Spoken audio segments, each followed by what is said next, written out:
ए जिन्दगी त खुब खेला खोज्छस् मेरो खुसीहरूसँग। दुःख पीडाहरू त धेरै नै दिइस्, तर म धेरै नै जिद्दी छु। याद छ तँलाई? तैँले जति दुःख पीडाहरू दिए पनि म कहिले मुस्कुराउन छोड्ने छैन।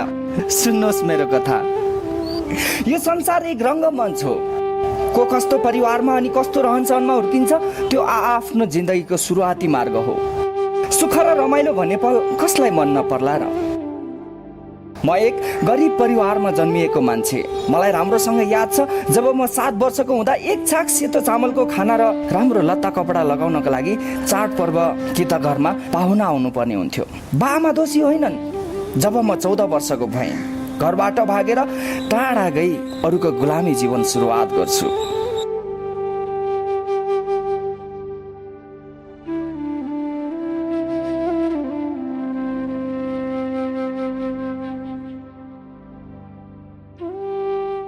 एक दिनको कुरा हो।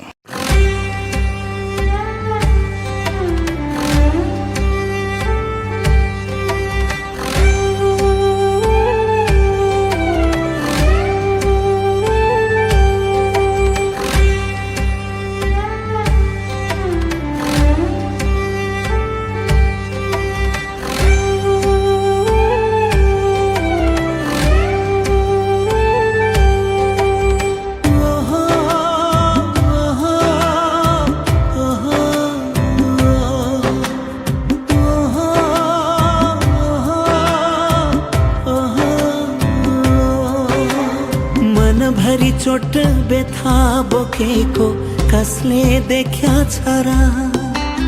दुःख पछि सुखाउँछ भन्थ्यौ तारा, मेरा लागि भयो परा।